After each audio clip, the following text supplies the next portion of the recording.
This video is sponsored by Surfshark. It's been quite a while since Hella released a new tool model aircraft kit, but they are back, despite a 3-year wait, with the Hawkeye in 1/72nd scale. So join me on the workbench as I build and review this brand new tooling from Hella. Let's get it onto the workbench.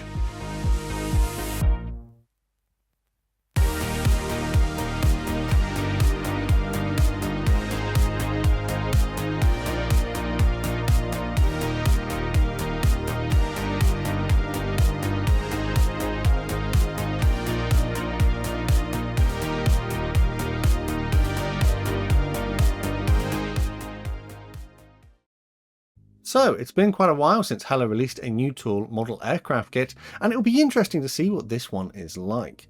For a more detailed, in-depth look inside of the box of this kit, check out my dedicated unboxing video. In this particular one, I'm going to be focusing on what this kit is like to build, and rounding off with a review at the end.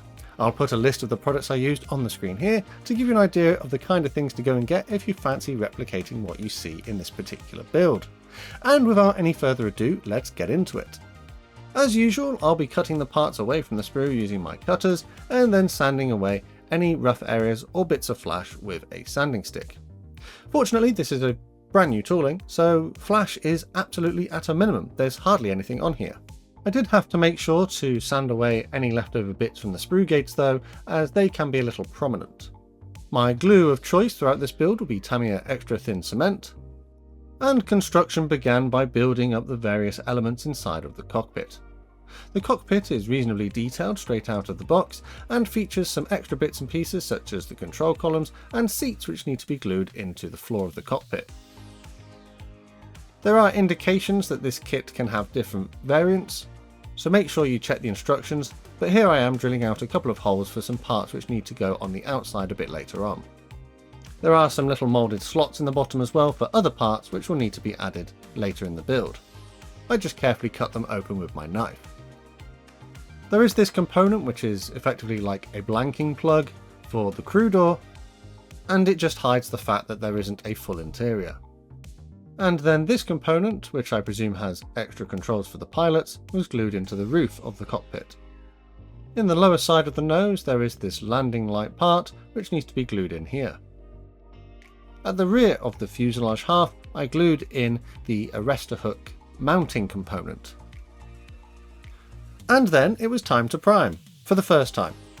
So what I've got here is a new product to me. This is the K-Colors TUP Grey, and this was loaded into my airbrush and sprayed over the cockpit assemblies. I realised during this process that perhaps this wasn't the right primer for this. I later did some research and found that TUP stands for touch-up paint, so I think this should have been added on to another layer of paint to repair problems.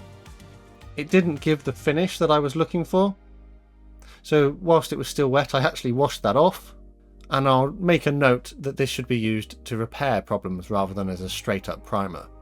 Instead I opted to go for this rattle can, which is just a generic grey primer. This was sprayed onto the internal surfaces of the fuselage halves and the cockpit assembly. This will form the base colour for the majority of these parts, as well as giving a good surface coat for the next layers of paint to stick to.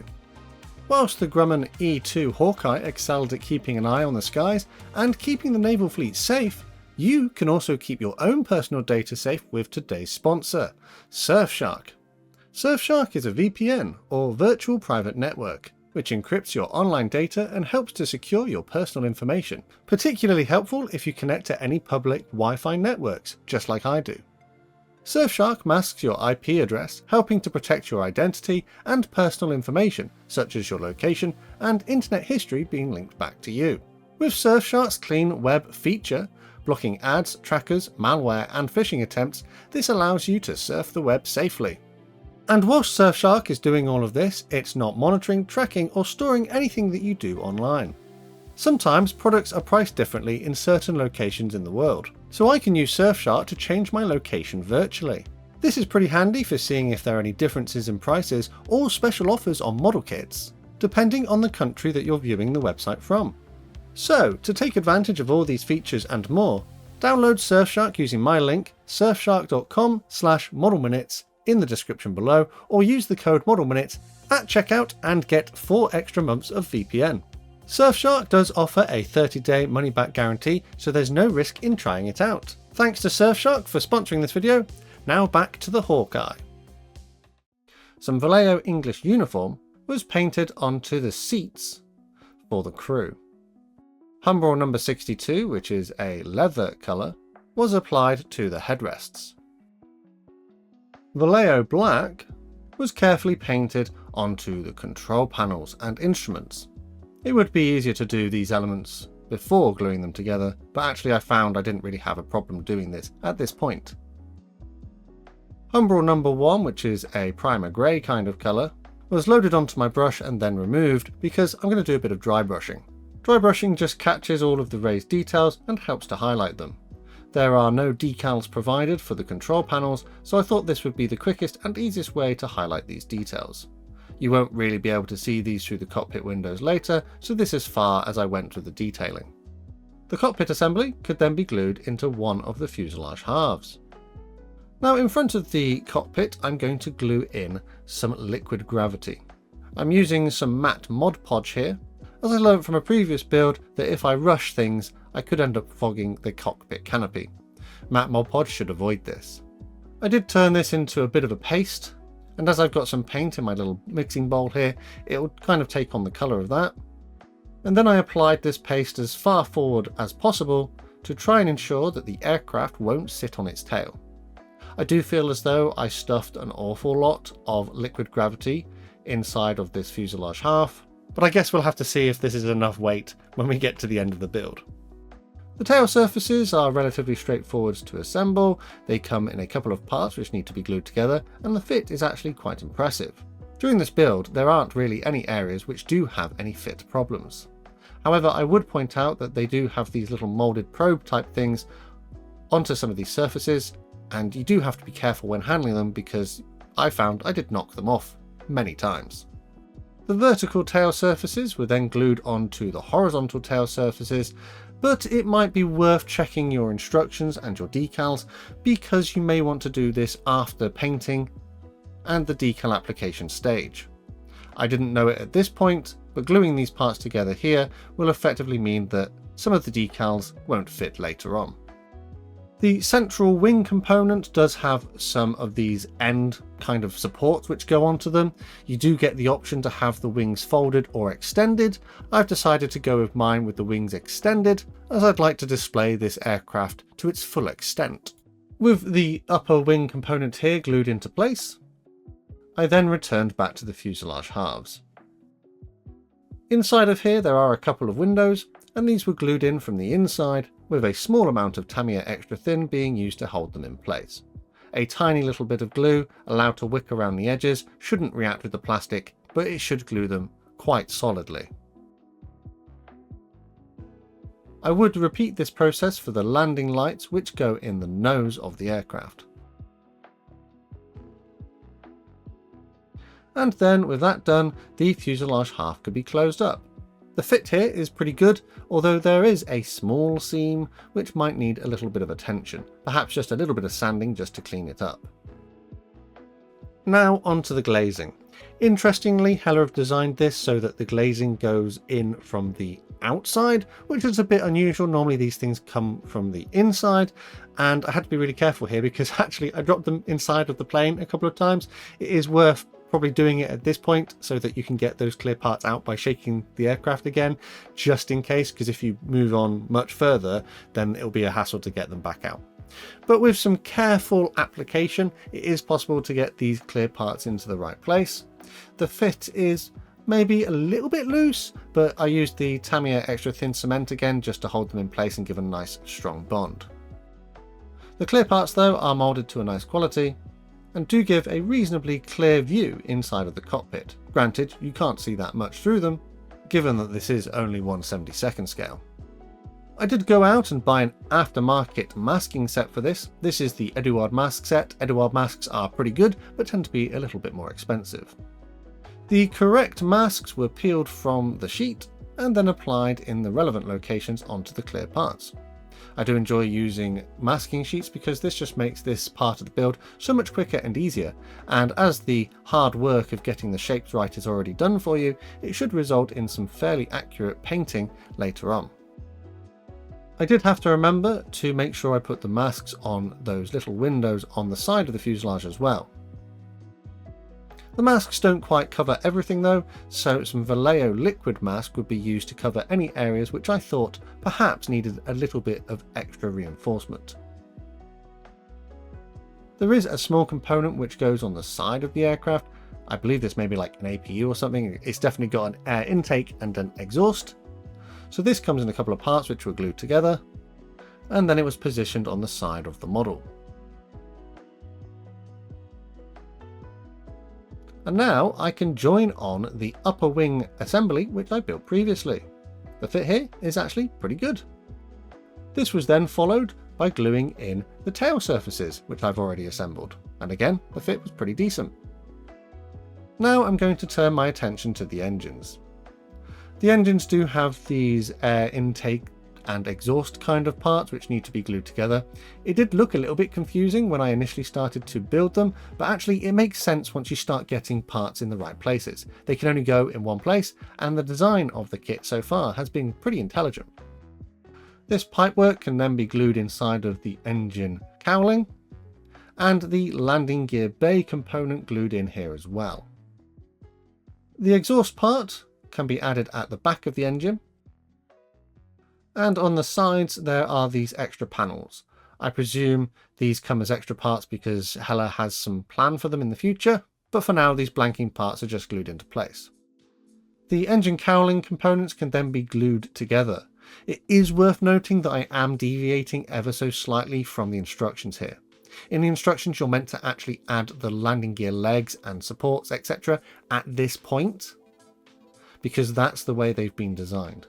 I've decided to leave mine off and I will add them at the end of the build after painting, but that will require some modification on my part to get them to fit in the correct place.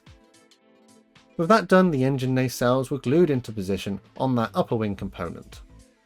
I have built both engine nacelles and they are constructed in the exact same way, but they do have right and left components, so make sure you use the right one for the right nacelle. For the particular variant that I'm building, there is this extra part which goes on the bottom of the aircraft, and that was glued into place here. There are quite a few smaller details too, which can be glued into the various holes and locating points around the fuselage. There are some clear parts for beacon lights, but I'll leave them off until the end of the build. At the rear of the aircraft there is this support strut thing, which can be glued into place, and then this was followed by the arrestor hook. You could position this in the lowered position if you'd prefer, but I decided to glue mine in a stowed position. On top of the aircraft there's going to be this other air intake, and this was glued into position. There aren't any locating points for this, but it just kind of goes where it fits, because it can't really go anywhere else. And then if you remember, I drilled out some holes earlier in the side of the fuselage. The components for this can go in here. They look a bit like grab rails, but I'm not entirely sure what they actually are. So as I'm going to do my wings extended, I need to make sure I use the correct parts for this. The upper and lower wings were glued together. I did have to make sure I filled the hole in the wing here with the relevant part. This opens up to allow the wings to be stowed in the folded position. And the ailerons come as separate parts, which were glued on here. I presume you could position these ever so slightly if you'd prefer, but I just went for nice and level. These wing components were then pushed onto the ends of the wings onto their sort of mounting point. It's probably just worth discussing that there are some points in this build where you think that's not going to fit, that's not going to fit, and you give it a little push, and then there's like this positive click, and then it's in position, and any gap or seam just vanishes, so that's quite a satisfying part of this particular kit. For the surveillance dish, which goes on the top of the aircraft, the mounting component for that needs to be glued together, and then this can be glued into place on the top of the aircraft. You could leave this off as well until after painting, but actually I found I didn't have any problems working around it. I will, however, make sure I leave the surveillance dish off until the end because it will be easier to paint this separately. The mounting pin gets glued in from the inside, and then the two halves of this dish get glued together. And now onto the aforementioned landing gear.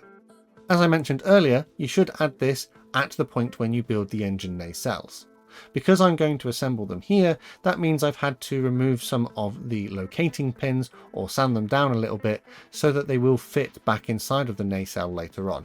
It might result in a slightly weaker landing gear construction, but I think for the sake of easier painting, it's the solution I'm going with. The landing gear comes in a number of components and it does look fairly robust. The level of detail is pretty nice and the parts fit together quite well too. I did make sure to glue this all together in the correct orientation so that it would fit into the engine nacelle later on. A little bit of test fitting just to make sure things are in the right place, but I will remove them and paint them separately. The nose landing gear was the same kind of deal, making sure to glue the various parts together, and then I just press fit it into the nose, making sure that the shape would hold when the glue dried, and then I would remove it so that I can paint it later on.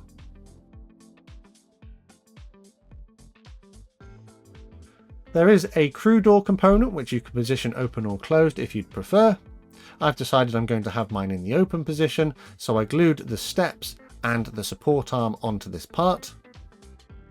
And then it was onto the props. So the props come with separate blades, and I don't really like separate blades. I find them really difficult to get aligned correctly. I would have preferred if this had been done perhaps as a single piece, but alas, it has been done the way they've done it. I get that it probably could mean that you could twist the blades to represent them being feathered or something, but I wasn't a big fan of this particular assembly part, and later on at the end of the build you might be able to notice that some of them aren't quite right. Oh well, with that done, let's move on to some painting. So the first paint I'm going to use is this Outlaw Paint RAF White, and this was loaded into my airbrush and painted over all of the landing gear components. I find this lacquer based paint doesn't need any primer, so it's going straight onto the bare plastic. I needed to make sure that I didn't forget to spray this into the landing gear bays as well, so that I don't have to come back and do that. When that paint was dry, I would mask the bays up, ready for the next steps. Before I go too far though, I do need to add a little bit of filler in a few places. This Amamig putty surfacer in medium consistency was painted onto any areas where I thought there were some ever so slight gaps. There aren't that many gaps on this kit.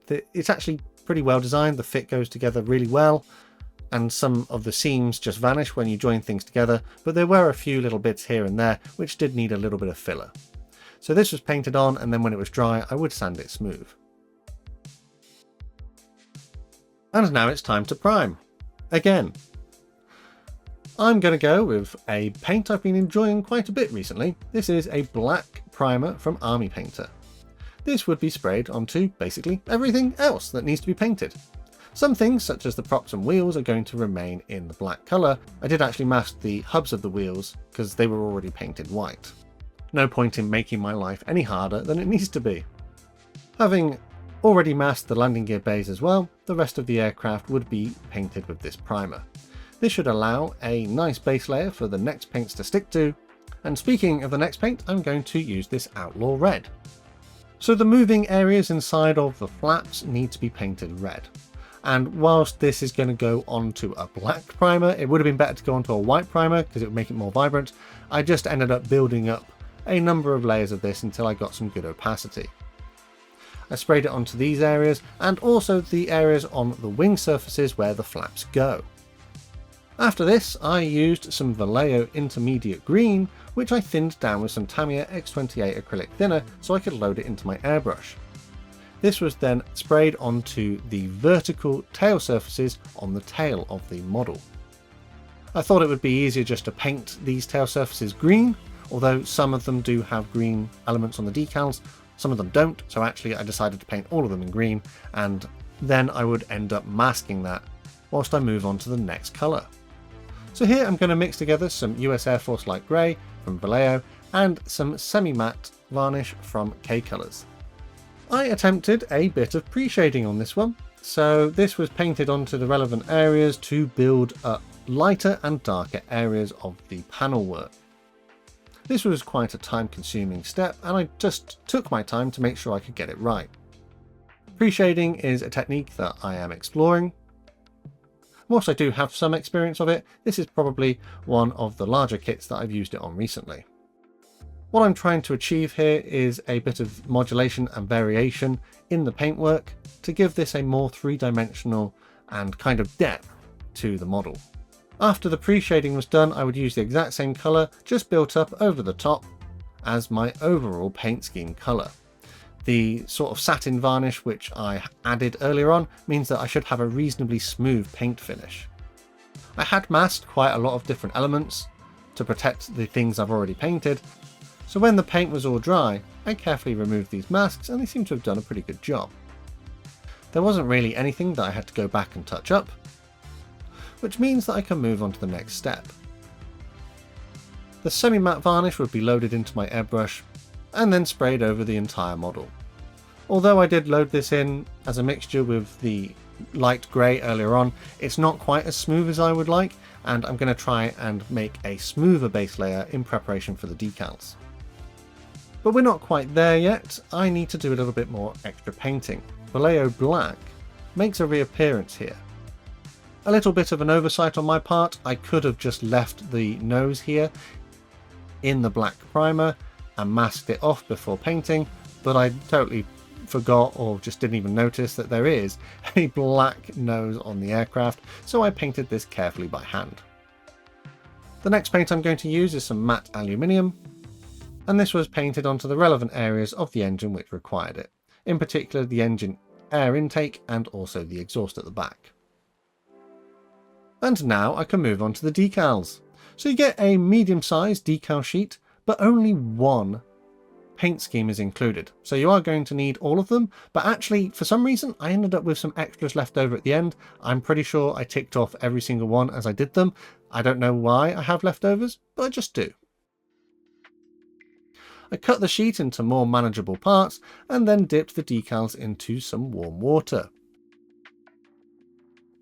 And if you ever get confused between your brush water and your cup of tea, don't make that mistake again by getting your hands on a dedicated brush water mug. It helps support the channel. Ask me how many times I drank my brush water before I had one of these. It was more than once, which is the sad thing. So with the decals soaked in warm water, they were then carefully applied onto the aircraft. The leading edge bands here, I could have actually just painted them in black or left them in the black primer and masked them, but actually I wanted to see how they would perform, and they do okay, but they do have that normal Hella problem where if you manipulate the decals too much after application, they end up a little bit flaky and you could damage them. However, the ones on the tail surfaces, as I mentioned earlier, if you've already glued it together like I have, you can't actually get those decals in place because the vertical tail surfaces are blocking them. So for these, I decided that I would actually just paint them on. A little bit annoying, it's a little bit of flip-flopping backwards and forwards, but it is what it is. For the artwork on the tail, I'm going to go and remove the green part on the bottom. I've already painted the tail surface green, so I don't need this bit. They do provide you with a serial number which is separate, so I'll apply that a little bit later on. I did decide to cut down the centre of this decal as well because I thought it might help it conform to the sort of protrusion on the tail a little bit better. So I applied these decals onto the tail, and then I would use some Mr. Hobby Mr. Mart Softer as my setting solution. I find this works really well on Hella decals, allowing them to soften into the surface details on the model. I wasn't really a big fan of applying the decals on this tail part here, and whilst it is sort of an activity in layering by adding different decals on top of decals you've already applied, I'm not sure that this was necessarily the best design for it. I'm not sure what the solution is here. I don't know if they could have come up with a better way of designing the decals to go on the tail here, but I find that in the finished build it doesn't look perfect. Some of these decals are designed to wrap around different parts, and there are some gaps in places. But it is what it is, and I moved on. The ones on the wingtips already have green added onto them. Again, I probably could have painted this and cut them off, but I decided I would just roll with them. It doesn't look too different from the green paint I used on the tail. For some of the other decals, such as the registration numbers, despite having quite a bit of clear film, I didn't actually notice any silvering in the finished build. You do get decals for the walkways as well, and it might be easier to apply these without the centre support for the surveillance dish attached, but actually you can just work it around it. However, as mentioned on the tail, the walkways on the tails needed a little bit of modification. I had to cut them in a few places just to get them to fit correctly. But the decal application stage was relatively straightforward. There were just a lot of decals to stick on. Quite a few stencils in places, and I don't know how I managed it, but I have some left over, but I'm pretty sure I used them all, so I don't know why I've got extras. The decal sheet does have that same old problem though, whereby you do have excess decal film joining some of the decals together. I did have to cut it in places to make sure that I had separate transfers. For the propellers, you do get your tips as a decal, but I was really struggling with this. So actually I decided to not bother putting those ones on and instead painted the tips with some Vallejo pale sand. The decal application stage took me a couple of days. I didn't want to rush it, but also I found it a little bit of a chore. The build of the model kit was really nice. I quite enjoyed the build. The decal stage, not necessarily my favourite. But when the decals were all finally done, I went back over the top with some of the satin varnish from earlier in the build to help seal them in and protect them in the next steps. What I've got here is a neutral grey paint, which I thinned down with some more of the varnish. I'm going to do a little bit of post shading. I don't normally do post shading. It's a technique that I've been exploring a little bit more of, and I applied it to various panels and panel lines to help add a little bit of extra depth to the aircraft. I thought that it might go around areas which maybe see a little bit more wear and tear, or maybe a little bit of like oil leakage or exhausts. So I just played around to see where it would go. When that was done, the flaps were added into their slots on the wings, and you can position these in either the raised or lowered option. I thought that the lowered option would look a little bit more visually interesting. After this, the previously assembled and painted landing gear parts were glued into place. I did manage to get them back in with a little bit of persuasion, but as mentioned earlier, because I've modified them slightly to attach them here, maybe the positioning isn't quite as strong as it would be had I done it at the point that the Hella designers intended. The landing gear bay covers were then glued into their correct positions. This was a little fiddly, but there are relatively positive locating points for them to snap into, and you'll notice that I painted these separately in the relevant colours and also outlined them in a little bit of red paint. The nose landing gear leg was treated in exactly the same way, having to kind of slide it into position and with a little bit of manipulation get it in the right place. The gear bay covers were then added as well, but there are some support struts for the front one which were a little bit fiddly to get in the right place, but it is possible to do so. The wheels, which have been previously painted, are then glued onto their axles. There is a flattened edge which simulates the weight of the aircraft, pushing down on the tyre. I do think that the axle is actually a little bit thin. It's perhaps not as sturdy as it could be, and I anticipate that over time the weight of the aircraft could cause this to bend or fail entirely. I know it might not be scale accurate, but perhaps had this been a little bit chunkier, it might help support the weight of the model a little bit better. The crew door, which I've previously assembled and painted, was then glued into position on the side of the aircraft. And now for a little bit of weathering. My favourite homemade wash at the moment is this Humbrol blue-grey number 79 enamel, which I thinned down with quite a bit of white spirit. I want a really thin wash, which I don't have to do too much work of removing.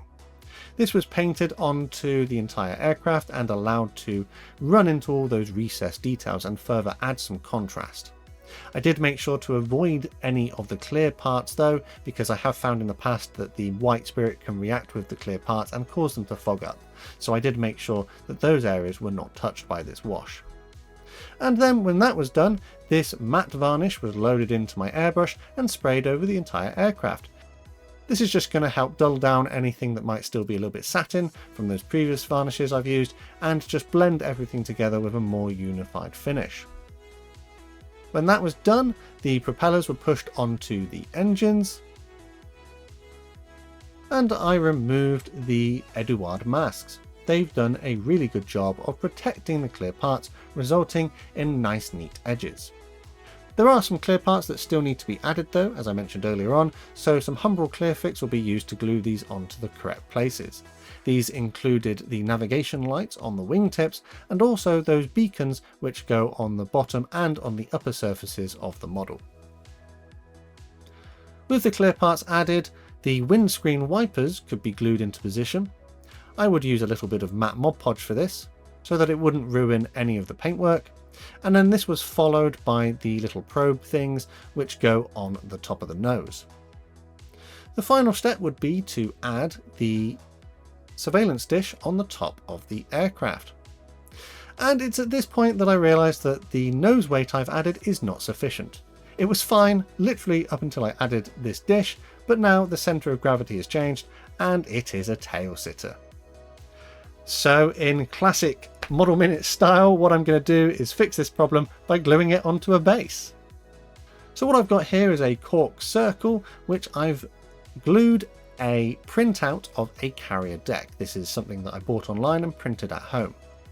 I used some matte Mod Podge to glue in the aircraft, making sure to weight it down on the nose so that it wouldn't tail sit again. And to finish the scene off, I've actually been online and found some designs of accessories which I think will look good. I printed out a aircraft carrier tractor tug and some crew figures, as well as some other figures which would be suitable for a US Navy aircraft carrier. I did some research online to figure out what kind of colours might be suitable to paint their jerseys, and these were all glued into position as if they are getting the aircraft ready for a departure. When that was all done and dry, the sensor dish was then added back onto the top, and fortunately this time the model doesn't tip. So with that, I'm going to call my build of the Hella Hawkeye in 1/72 scale complete.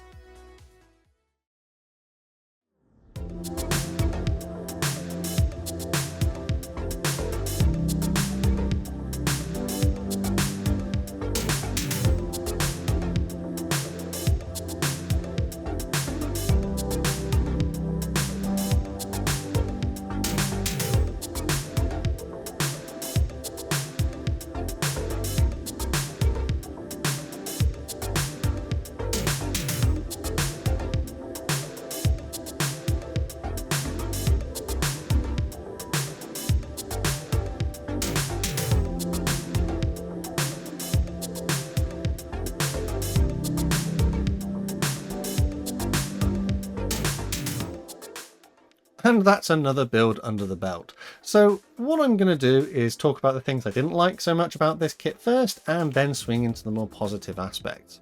So probably the most negative thing about this kit were the decals. I found them a little bit thick, a little bit papery. I didn't really enjoy applying them. I don't know why I have extras left over. I mean, technically I should have like one or two, because although this only comes with one paint scheme, you do actually get an option to add a certain different decal to display at a different point in its service life. I think it's like when it was the last flight of that particular aircraft, but on the whole, I should have used all of them, and I don't know why I've got a couple left over. I found it frustrating that the decals needed to be applied to parts which were not glued together, and there's no indication in the instructions of this fact, and it's not until you get to that part you go, I can't apply these now. So they were designed in a certain way to be applied to the model, but you're not told that in the instructions, and it's only after you've built the kit that you go, oh, I shouldn't have done that yet.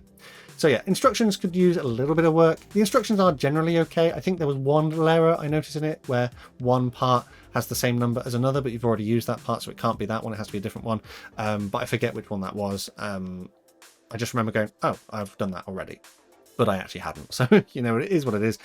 I know with kits, big involved projects like this, sometimes little problems sneak into the instructions that I just missed. I think the main problem I have with this kit at the time I sort of bought it and built it is like the price of it. So officially, the version I've got here, which is this is the initial release. This was the original official release of this brand new tooling for 2025. Granted, I built it into 2026, but this was the first boxing, and the recommended retail price for this was €49.99. Which, if we convert to GBP, was £43.35 at the time I'm making this video. So almost £45, which is quite a bit, actually. It's quite a lot of money. I've had like bigger or like 1/48 scale kits which are brand new, which are a little bit cheaper and come with more decal schemes. So I was a little bit disappointed that this kit only came with one decal scheme for the price that it is. However, that being said, Hella have actually released a second boxing of this now, as I'm literally making this video, and it's cheaper. It's 10 euros cheaper straight off the bat, not even at a discount. It's 10 euros cheaper. So their second boxing of this is a French Navy version, which actually I probably would have preferred to have done this one. If I'd known it was going to come out, I probably would have waited until this one came out and then done this one. But actually it's 10 euros cheaper at 39.99 euros. So yeah, my suggestion would be to go for the cheaper one. It might not be necessarily quite as vibrant in the paint scheme, because the one I've done here has, you know, the green tail and stuff, but it's the same kit effectively, and you're getting it for 10 euros cheaper than the RRP that it was meant to be at. So yeah, I think they may have overpriced it slightly, but if you can get it cheaper, it might be quite a nice build. There are little bits and pieces in places which I thought to myself, this build is a bit weird. Like, why do I need to install the clear parts from the outside? I wasn't a fan of that. I would prefer to do it from the inside because they kept falling in and I had to shake the model and get them back out again.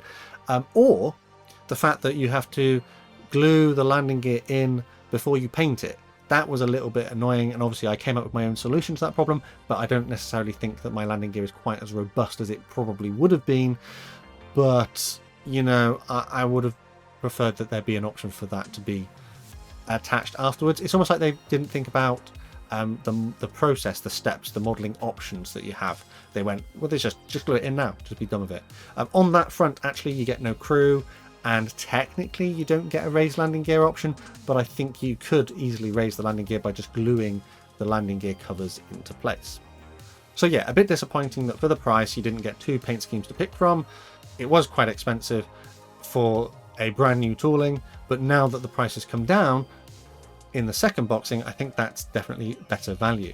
So let's swing more into the positive aspect. You're actually getting quite a lot of plastic in this kit, and you're getting options as well. There are 199 parts, and you have the option to have flaps lowered or raised, the crew door open or closed, and also you have your wings folded or extended like I did in this build.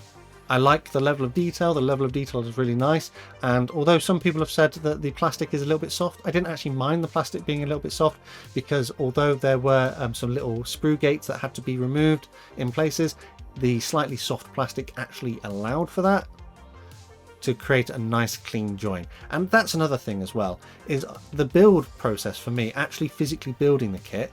Loved it. It was really nice. You would put a part together and you'd think that's not going to go together, that's not going to fit, and then there's this little click and it's there, and it's almost seamless. Yeah, there were a few little seams, there were a few little bits of areas that I had to use a little bit of filler and a little bit of sanding, but for the most part this kit goes together really nicely. So this is the best that we can kind of expect from a 2025 tooling from Hella at the moment. I know that Eduard have done a rebox, and there is this second boxing from Hella as well. Eduard does have aftermarkets for it. I think they've got extra parts for it too. I think there's even photo etch, and obviously the masks that I went and purchased too. So this is pretty well catered for already, which is pretty good. I think that this kit has lots of good aspects, but also some other aspects which maybe are a little bit dated in how Hella have sort of applied them. I think this is a good basis for Hella to build upon, and if Hella can like retool some of their sort of more classic kits, you know, they were big into the French aviation industry, if they can create some more of their kits, like upgrade them to this kind of standard as a minimum, I would say this is a good starting point. The level of detail was good, low flash, fit of the parts, absolutely spot on. I enjoyed the build. Decals definitely could be improved, and the price is definitely an aspect which I think they kind of addressed in their latest release. But yeah, I think it's a good start from Hella for a new sort of almost basis of a new range that they could release. It's not perfect, but it's definitely got the makings of some really nice kits if this is the kind of standard that they can work to. All I would like to see is any future releases they take on board some of the concerns that people have raised, and they won't go far wrong. I'd definitely be interested to see what they come up with in the future if they design some kits that go together as nicely as this one did. And with that, I think it's probably time to call this video here. Let me know down in the comments what you thought of my build and whether my assessment of this kit was fair. Once again, thanks to Surfshark for sponsoring this video, and don't forget to help keep your own personal online data secure and receive 4 extra months of Surfshark VPN when you use my link in the description or the code ModelMinutes at checkout. As always, don't forget that we have a Model Minutes Model Club, and if you'd like to join the Model Club and get exclusive access to early videos and other perks, check out the links in the description. Massive thanks to these guys on screen whose extra support allows me to create consistent content. I'd like to welcome our latest member to the club, Patrick Hammer. Thanks for joining us. Of course, there are other ways to help support the channel as well, and if you'd like to do so, check out the links in the description. But the best way to support the channel for free is by subscribing so you never miss a modelling upload. Finally though, last thing to say is a massive thank you to you for watching this one, and I'll see you on the workbench again next time.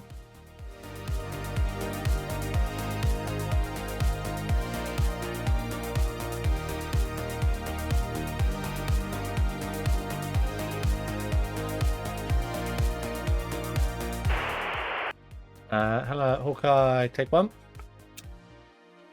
Not that loud, not that loud. That's good.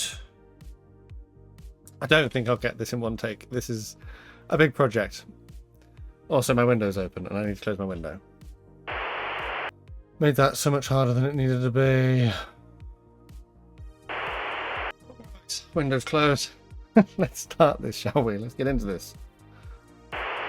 Hello, hello, hello, hello, Hawkeye. Let's do a take and make sure it's all synced. Good. I hope it's alright. I did fiddle around with the settings, so I presume I shouldn't have to do much work in edit to get that work. Oh man, this is a big project. I don't even know what take this is now. I haven't even changed the number. Probably number 4? Where do I start? Why? Oh, it went over 2 memory cards, didn't it? So this is now in 2 different places. Where are you? Why does Hella not come up as the first hit when you type something in Hella? Like their actual website does not come up. Like Hella Hawkeye, you type it in, it's other shops straight away. It's not the brand itself. It should be them. Oh, so this is like the second part or third part. I don't know. Basically, I got to the end, and the computer was then like, "Oh, by the way, we didn't record any of that because there wasn't space." So I've had to make some space and try again. Great, thanks, computer. I was so close to finishing. Wow, that was a big one. I don't even know how long this is going to take me to edit. Let's turn it off.